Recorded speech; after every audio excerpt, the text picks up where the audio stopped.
Hello friend, welcome to my channel सजेडी science classes में आप सभी का स्वागत है। जैसा कि हम UP triple S C video exam के लिए हिंदी के प्रैक्टिस सेट सॉल्व कर रहे हैं, तो आज हम एक नए प्रैक्टिस सेट के साथ उपस्थित हुए हैं। आशा करता हूं आप सभी अच्छे होंगे। अगर आप हमारे चैनल पर नए हैं तो चैनल को सब्सक्राइब कर लीजिएगा और बेल आइकन प्रेस कर दीजिएगा ताकि आपको नोटिफिकेशन मिलता रहेगा। आइए देखते हैं। फर्स्ट क्वेश्चन है, कहने की निम्न में से कौन सी सरकारी पत्र की विशेषता नहीं है। तो इसमें आपको बताना है कि सरकारी पत्र की विशेषता नहीं है। कहने की सरलता, देखिए पत्र लिखते वक्त सरल शब्दों का प्रयोग करना चाहिए, तो सरलता आवश्यक है, तो ये आपका नहीं होगा।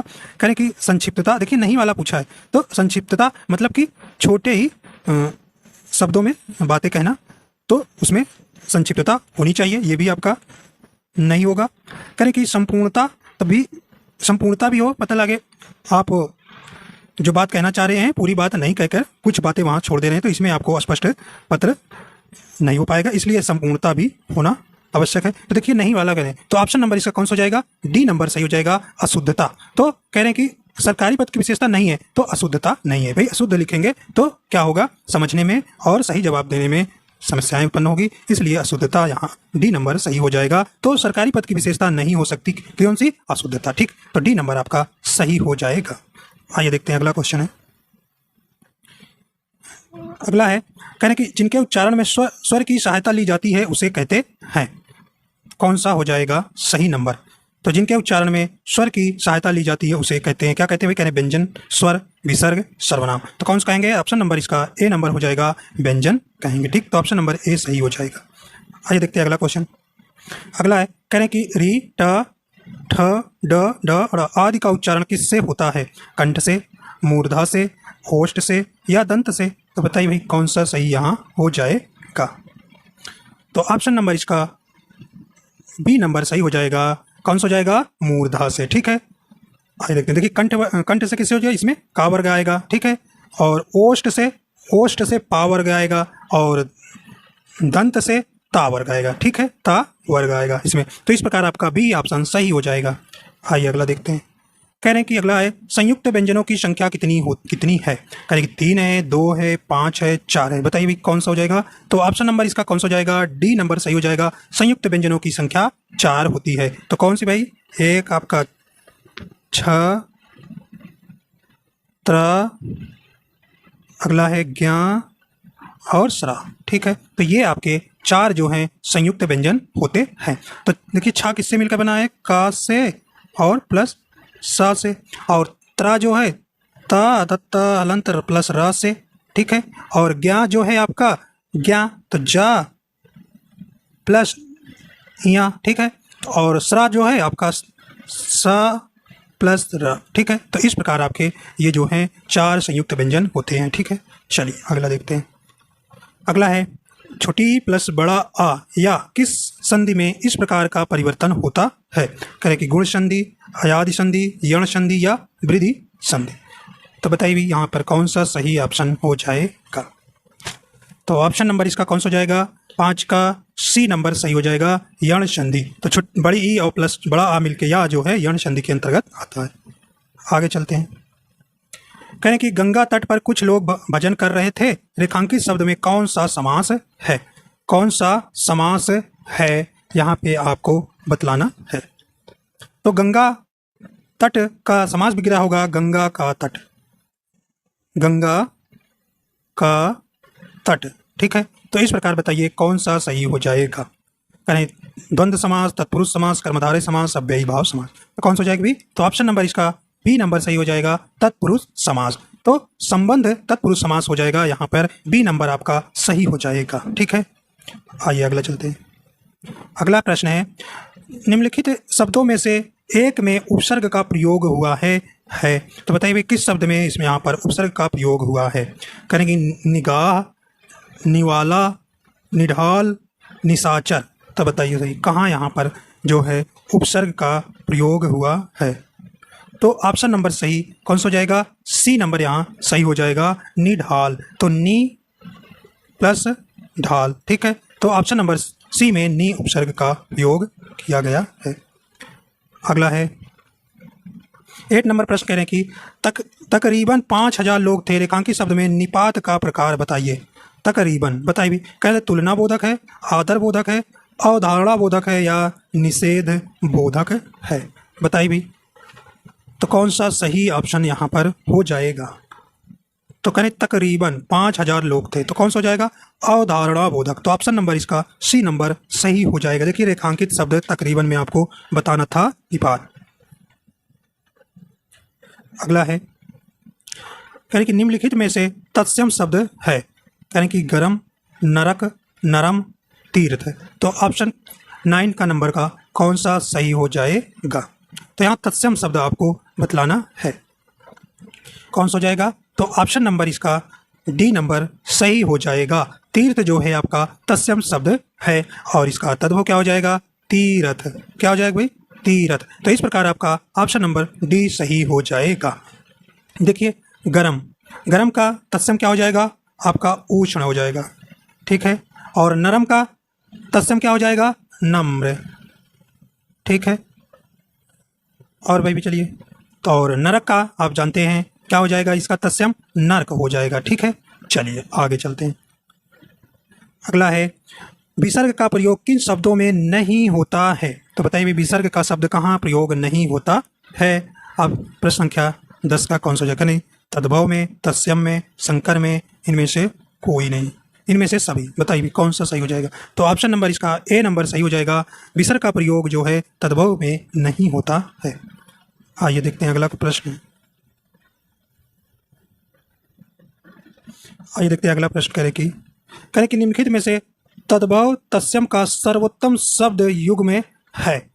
करें कि गणेश, गणेश, दूल्हा, दुल्हा, अनंत, अन्यत्र, अग्नि, अग्रवर्ती को बताइए। तो सही तद्भव और तत्सम आपको इसमें चुनना है।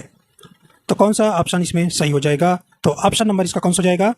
ए नंबर आपका सही हो जाएगा। गणेश और गणेश ये आपके सही तद्भव तत्सम शब्द हैं।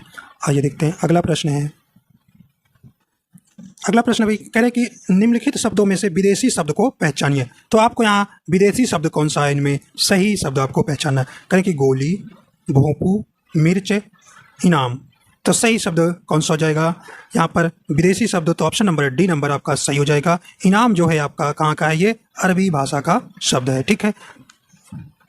अगला है कह रहे इनमें से कौन सा विशेष रूप है?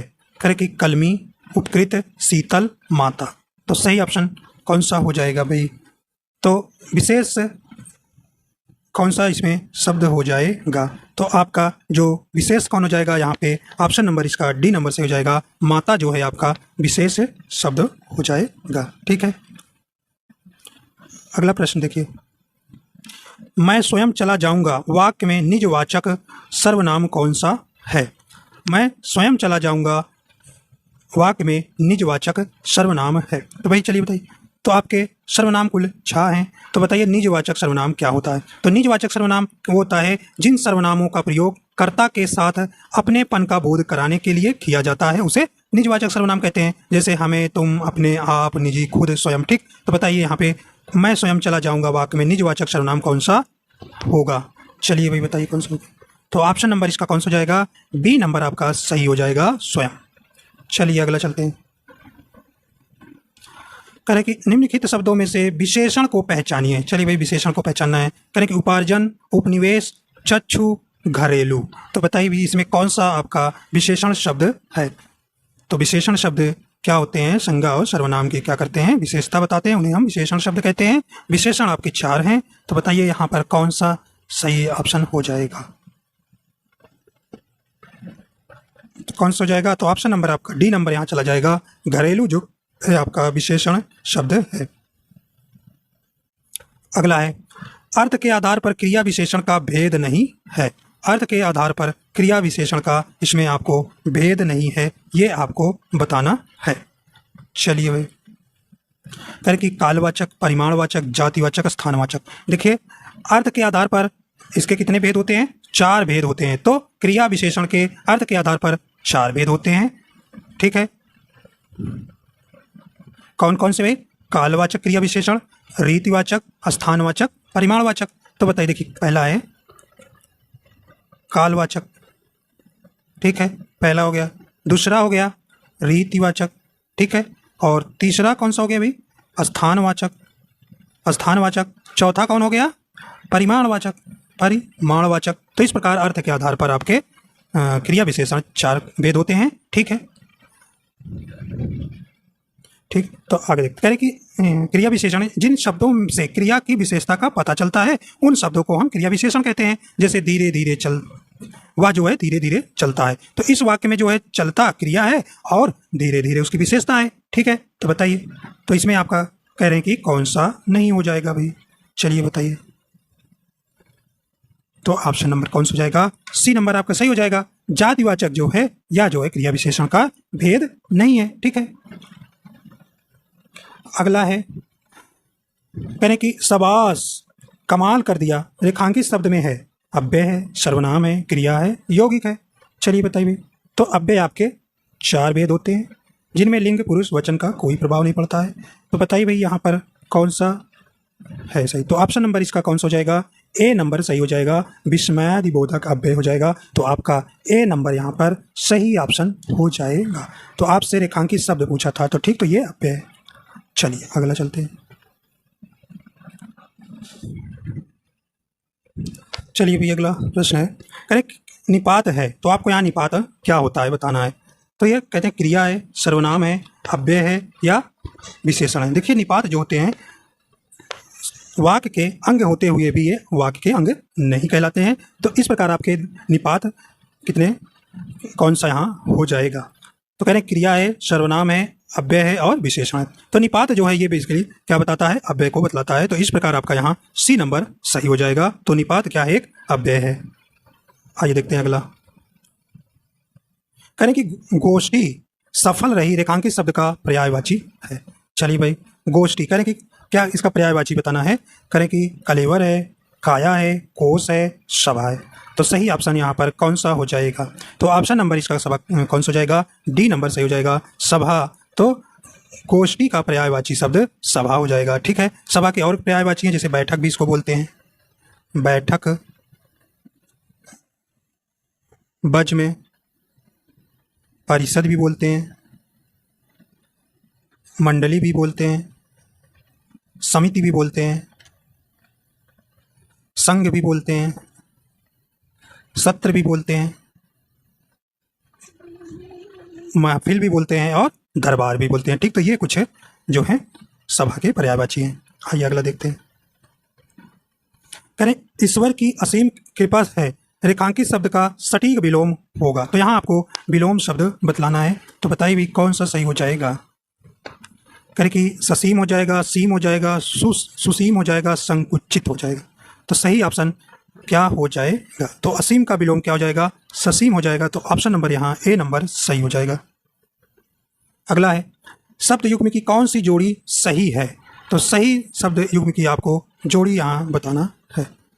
तो कौन सा हो जाएगा, करें कि कृषाणु, पिशाणु, रित, ऋतु, और, तरफ, कृत, रचना। तो सही युग में आपका ऑप्शन नंबर बी नंबर सही हो जाएगा। रित, ऋतु जो है सही जोड़ी है। अगला प्रश्न है जो बहुत आगे तक की बात सोचकर काम करता हो के लिए उपयुक्त शब्द है। तो सही बताइए कौन सा हो जाएगा। तो एक शब्द के लिए आपको कई शब्दों के लिए एक शब्द बताना है जो बहुत आगे तक की बात सोचकर काम करता हो। चलिए कहें कि जिज्ञास होगा, जिज्ञासा होगा, सर्वज्ञ होगा, अग्र सोची होगा। सही ऑप्शन कौन सा हो जाएगा। तो सही ऑप्शन आपका डी नंबर सही हो जाएगा, उसे हम अग्र सोची कहते हैं। आइए देखते हैं अगला प्रश्न। अगला है चारों ओर अंधेरा है रेखांकित शब्द क्या है। देखिए और जो है आपका रेखांकित शब्द है, करें कि समुच्चय बोधक शब्द है, विस्मयादि बोधक शब्द है, संबंध बोधक शब्द है या क्रिया है। तो चारों ओर अंधेरा है। सही ऑप्शन यहाँ पर आपका कौन सा हो जाएगा। तो चारों ओर अंधेरा है, तो और जो है आपका संबंध बोधक शब्द हो जाएगा। तो ऑप्शन नंबर इसका कौन सा सही हो जाएगा। तो ऑप्शन नंबर इसका सी नंबर सही हो जाएगा। चलिए अगला देखते हैं भाई। करें कि कानों सुनी बात पर यकीन मत करो रेखांकित शब्द पद का कारक बताइए। तो कानों सुनी बात पर यकीन मत करो। चलिए करें कर्ता कारक है, कर्म कारक है, करण कारक है, संप्रदान कारक है। तो कौन सा यहाँ सही हो जाएगा। तो ऑप्शन नंबर इसका कौन सा हो जाएगा, सी नंबर सही हो जाएगा। सी नंबर सही हो जाएगा। ठीक है, करण कारक।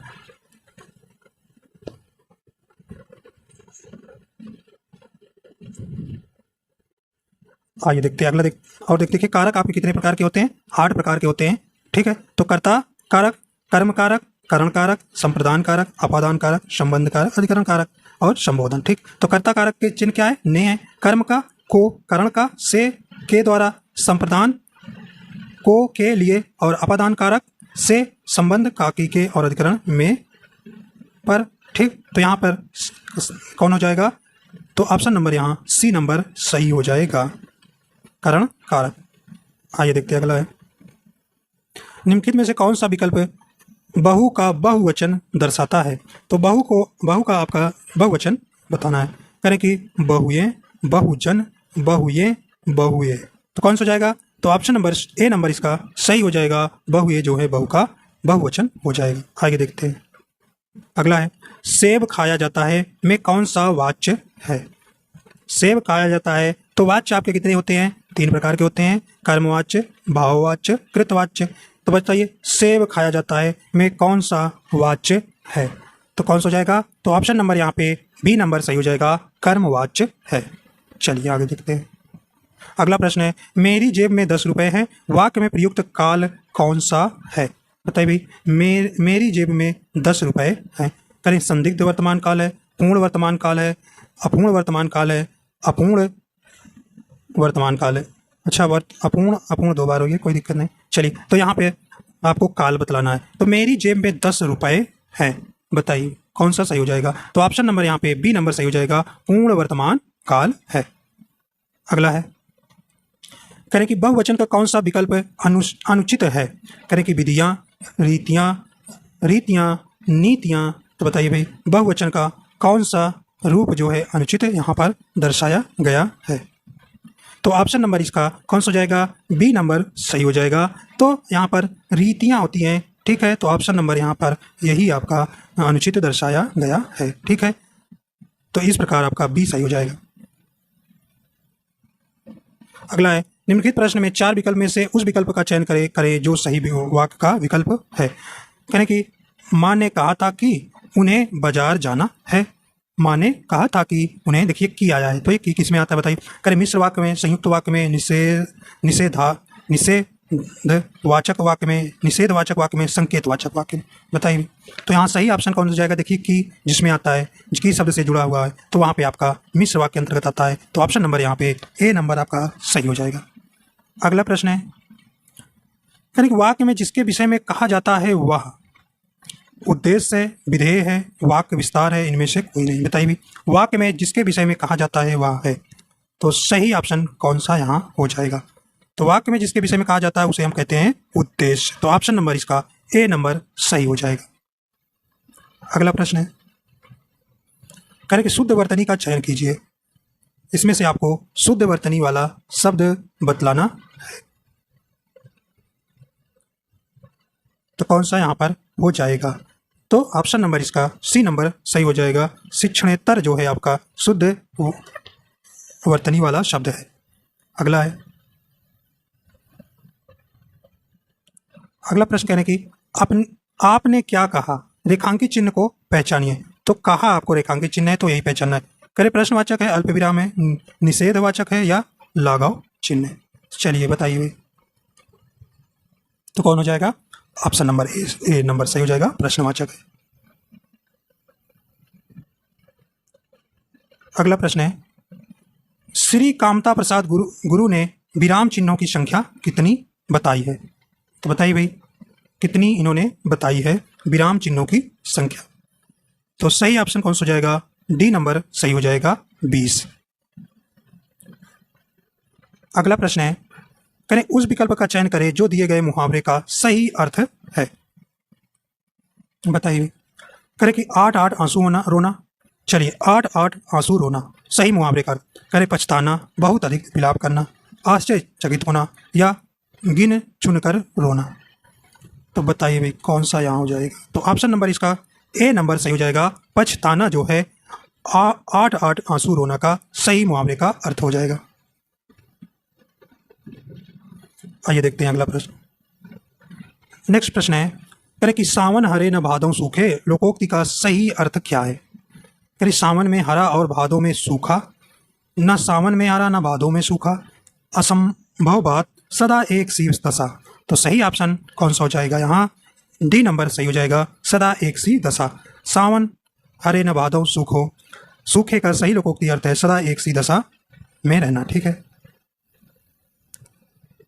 अगला प्रश्न है, कहेंगे भाई जो अपने कर्तव्य का निश्चय ना कर सके इस वाक्य को एक शब्द में कह सकते हैं, बताइए।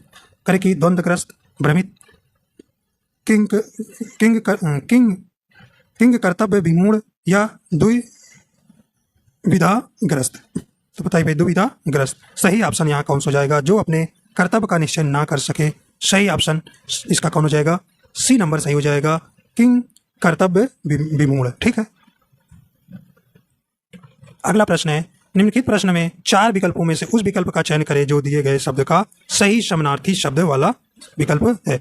चलिए बताइए, सर्प का सही समानार्थी वाला शब्द यहाँ पर कौन सा हो जाएगा? कहें कि व्याघ्र होगा, शार्दूल होगा, ब्याल होगा, सारंग होगा। तो सही ऑप्शन नंबर कौन सा हो जाएगा? सी नंबर इसका सही हो जाएगा, सर्प का समानार्थी शब्द ब्याल हो जाएगा।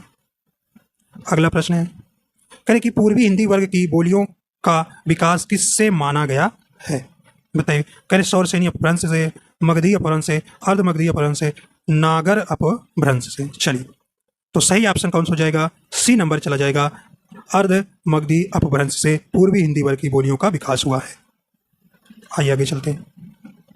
तो कह रहे गाजीपुर में बोली जाने वाली प्रमुख बोली है, अवधी है, भोजपुरी है, खड़ी बोली है, बघेली है। बताइए कौन सा हो जाएगा? तो ऑप्शन नंबर गाजीपुर में बोली जाने वाली कौन सी बोली है? तो ऑप्शन नंबर इसका कौन सा हो जाएगा? बी नंबर सही हो जाएगा, भोजपुरी।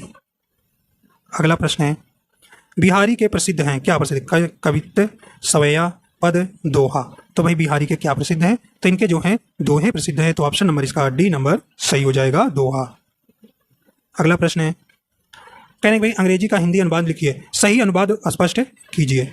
चलिए, तो आपको यहाँ पर इंग्लिश में वाक्य दिया गया है, तो आपको यहाँ हिंदी इसका सही वाला शब्द चुनना है, वाक्य चुनना है। कहने कि स्पोर्ट्स स्ट्रेंथ आवर बॉडी। चलिए, कहने खेल हमारे शरीर को मजबूत बनाते हैं, खेल खेलने से शरीर मजबूत होता है, क्रियाएं शरीर की ज़रूरत है, हमारा शरीर खेल वाला है। तो बताइए भाई सही ऑप्शन कौन सा हो जाएगा? तो ऑप्शन नंबर इसका सही कौन सा हो जाएगा? ए नंबर सही हो जाएगा, खेल हमारे शरीर को मजबूत बनाते हैं। अगला प्रश्न है, कहने कि वे हमें स्वस्थ बनाते हैं। तो अंग्रेजी में सही अनुवाद बताना है। चलिए भाई सही ऑप्शन इसमें बताइए कौन सा हो जाएगा? तो ऑप्शन नंबर इसका कौन सा हो जाएगा? बी नंबर सही हो जाएगा, they keep us healthy. Option number भी सही हो जाएगा। अब देखिए यहाँ से गद्यांश है, जल्दी से इसको हम पढ़ देते हैं, तो इसके क्वेश्चन कर लेते हैं। तो इसके बाद भी आपके क्वेश्चन हैं, तो ये 43 से लेकर 46 तक के इसी गद्यांश को पढ़कर आपको यहाँ जवाब देना है।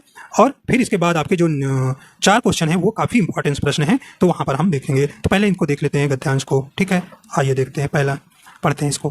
कहें कि क्या हम बिना क्रोध किए शांत रह सकते हैं? बात तो क्रोध करने की हो, पर अपने को शांत रखना ही योग है।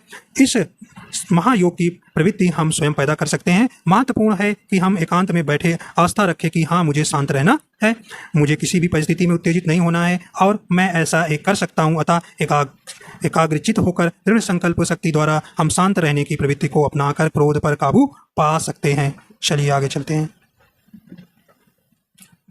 आगे देखिए, शांत रहने का मार्ग अपनाने पर हमारी दुनिया बदल जाएगी और जीवन अधिक आनंदमय लगेगा। हमारे चेहरे पर नई चमक, कार में नया उत्साह, हृदय में निर्मलता एवं शीतलता का स्वयं अनुभव होने लगेगा, बिना श्रम के, बिना। आइए देखते हैं आगे भी।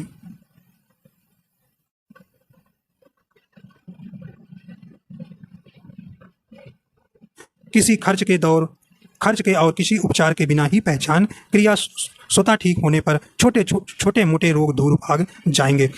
खींचना, गुस्सा करना, चीखना, चिल्लाना और बड़बड़ाते रहना हमारे मन के गुबार को ही परिलक्षित करते हैं। इनसे हमारी पहचान पर धब्बा लग जाता है और हमारे ओजस्वी चेहरे पर चिंता की रेखाएं उभर आती हैं। अगर हम कुछ समय निकालकर संपूर्ण समर्पण के साथ शांत रहने की आदत डालें तो निश्चय ही सफलता हमारे कदम चूमेगी। शांत रहने की प्रक्रिया में यदि हम रात्रि को शयन कक्ष में जाने से पूर्व अपनी व्यक्तिगत दैनंदिनी मतलब डायरी में दिन भर की वे घटनाएं लिखते रहें जब हम शांत नहीं रह सकें। आगे देखिए, कुछ दिनों बाद वही दैनंदिनी पढ़ने पर आप अपनी तब की कमजोरी पर स्वयं हंस पड़ेंगे। कितनी छोटी बात पर हम क्रोध करने लगते हैं। आओ गुस्सा व उत्तेजना को फेंक दें और शांत रहना शुरू करें। ठीक है, अब आप ये देखते हैं, यही आपके प्रश्नों का यहाँ से जवाब देना है। चलिए भाई देखिए, चलिए बताइए। कह रहे कि शांत रहने की प्रक्रिया में आगे बढ़ने के लिए रात को क्या करें, बताइए क्या करें। अभी आपने पढ़ा था, कह रहे कि डायरी पर लिखे हुए अनुभव पढ़ें, शांत वातावरण में सोने जाएं, क्रोध के अनुभव डायरी पर लिखें, विश्वास पूर्वक प्रभु से प्रार्थना करें। क्या बताइए भाई कौन सा हो जाएगा। तो ऑप्शन नंबर यहाँ पे सी नंबर सही हो जाएगा, क्रोध के अनुभव डायरी पर लिखें। ठीक है, तो ऑप्शन नंबर सी नंबर सही हो जाएगा। चलिए आगे देखते हैं। कह रहे कि चिंता की रेखाएं कहाँ उभर आती हैं, गलों पर, मस्तक पर, सारे शरीर पर या ओजस्वी चेहरे पर। सही ऑप्शन कौन सा हो जाएगा। तो चिंता की रेखाएं कहाँ उभर आएगी, ओजस्वी चेहरे पर। तो डी नंबर आपका सही हो जाएगा।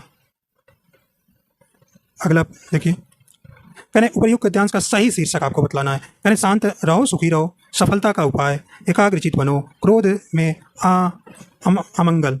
चलिए कौन सा सही हो जाएगा। तो सही ऑप्शन कौन सा हो जाएगा, ए नंबर सही हो जाएगा, शांत रहो, सुखी रहो, उपयुक्त गद्यांश का सही शीर्षक है। अगला प्रश्न है भाई देखिए, कह रहे कि क्रोध को काबू में रखने में मुख्यतः कौन से रोग दूर होते हैं, बताइए कौन सा। मन के गुबार, पाचन क्रिया से जुड़े, अशांत रहना, चीखना, चिल्लाना। तो बताइए भी कौन सा था। ऑप्शन नंबर इसका बी नंबर सही हो जाएगा, पाचन क्रिया से जुड़े। अगला प्रश्न है देखिए, इंपॉर्टेंस प्रश्न है। कह रहे कि उर्वशी किसकी रचना है।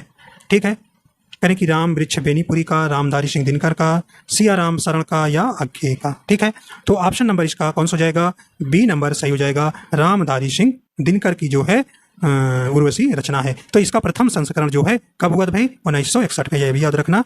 ठीक है, प्रथम संस्करण 1961 में। तो इसका बी नंबर आपका सही हो जाएगा। ठीक है, अगर आपका ये ऑप्शन नहीं है तो आप जयशंकर प्रसाद भी चुनेंगे। ठीक है, ठीक, पहला तो इनको प्रियॉरिटी देना है। अगला है आदिकाल की रचना है।